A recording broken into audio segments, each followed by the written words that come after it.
Assembly ఎన్నికలు దగ్గర పడుతుండటంతో కుకట్పల్లిలో అభ్యర్థి మాధవరం కృష్ణారావు ప్రచారంలో స్పీడ్ పెంచారు. ఈ ఎన్నికల్లో బీఆర్ఎస్ హ్యాట్రిక్ విజయం సాధిస్తుందని ధీమా వ్యక్తం చేశారు. ప్రతి ఎన్నికల్లో కాంగ్రెస్ పార్టీ మేనిఫెస్టో విడుదల చేయటమే తప్ప అమలు ఎక్కడుందని ప్రశ్నించారు.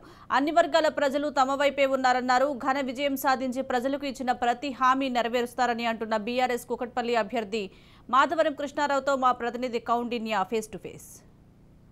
ఎన్నికల నేపథ్యంలో కుక్కడిపల్లి నియోజకవర్గంలో బీఆర్ఎస్ అభ్యర్థి మాధవరం కృష్ణారావు ప్రచారంలో దూసుకెళ్తున్నారు. దీనిపై మరింత సమాచారం మనతో మాట్లాడి తెలుసుకుందాం. సార్ చెప్పండి, ఎన్నికల ప్రచారం ఏ విధంగా ఉంది? ప్రజల నుండి ఎలాంటి మద్దతు వస్తుంది మీకు?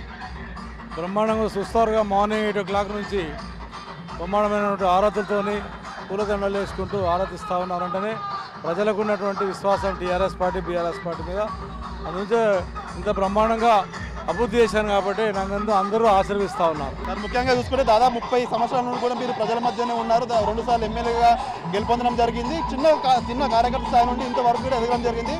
ఇంకా కొంచెం అభివృద్ధి మిగిలిపోయి ఉంది. ఎలాంటి సమస్యలను గుర్తించారు? గెలుపు తర్వాత ఎలాంటి అభివృద్ధి చేయబోతున్నారు? అభివృద్ధి ఇప్పటికే 80% కంప్లీట్ చేశాం. ఇంకా కొంత ఉంది, కంప్లీట్ చేసిన అవసరం ఉంది. కొన్ని పార్కులు ఉన్నాయి, కొన్ని ఇంకా లేక్స్ తయారు చేయడం, ఇంకా 2 బ్రిడ్జులు రావాల్సిన అవసరం ఉంది. అవన్నీ రావాలంటే మళ్ళీ అవకాశం ఇస్తే ఉన్నాయండి, కంప్లీట్ చేసే అవకాశం ఉంటుంది. ప్రభుత్వంలో చేసినటువంటి పని 9 నెలలు పనిచేసిన అభివృద్ధి కార్యక్రమాలు ఇంకా కొన్ని మిగిలిపోయినాయి కాబట్టి ప్రజలను కూడా ఆశీర్వదించమని కోరుతా ఉన్నాం. మరి ముఖ్యంగా చూసుకుంటే బీజేపీ తరఫున ఇప్పుడు జనసేన కూడా పొత్తు పెట్టుకోవడం జరిగింది. సెక్యులర్ ఓట్ల అన్నీ కూడా వాటిపైపు వెళ్తాయి. మీ మద్దతు మీతోనే ఉన్నారని మీరు అనుకుంటున్నారా? వాళ్ళందరూ ఓట్లు వేసేపట్టుకునే అన్ని ప్రాంత ప్రజలు ఓట్లు వేయబట్టే 2 సార్లు గెలిచాను నేను.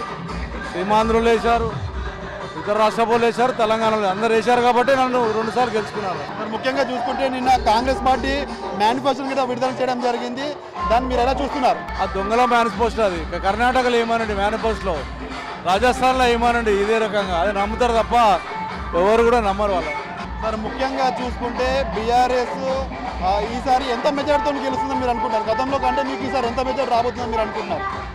ప్రజలు ఏకపక్ష నిర్ణయం తీసుకోబోతా ఉన్నారు. ప్రజలు ఏకపక్ష నిర్ణయం తీసుకోబోతారు. ఖచ్చితంగా అనుకున్న స్థాయిలో మంచిగా వస్తారని ఆశిస్తా ఉన్నారు. ముఖ్యంగా చూసుకుంటే ఇప్పటికే మీరు దాదాపు నియోజకవర్గం ప్రచారం మొత్తం అయిపోయింది. ఇప్పటికే ప్రత్యర్థులు కూడా భయపడుతున్న పరిస్థితి మనకు కనిపిస్తుంది. మీరు ఇచ్చిన హామీలన్నీ కూడా ఎన్నికల్లో గెలిచిన తర్వాత ఎన్ని రోజులు నెరవేర్చబోతున్నారు? ఏదైతే ఎలక్షన్స్ అయిపోకముందు చేసేటువంటి పనులు ఉన్నాయి, ఇంకా కొన్ని పనులు ఉన్నాయి, అవన్నీ చేసే బాధ్యత తీసుకుంటాము. ఇప్పుడు కేసీఆర్ గారు కూడా చాలా మటుకు హామీలు ఇవ్వడం జరిగింది. వారన్నింటినీ కూడా ఇంప్లిమెంట్ చేస్తామని కూడా మీరు చెప్తున్నారు. అయితే ఇప్పటికే మీకు ప్రజల నుండి ఎలాంటి రెస్పాన్స్ వస్తుంది? ఏదైతే కేసీఆర్ చేసే హామీలన్నీ ఇంతకుముందు అన్నీ నెరవేర్చాం.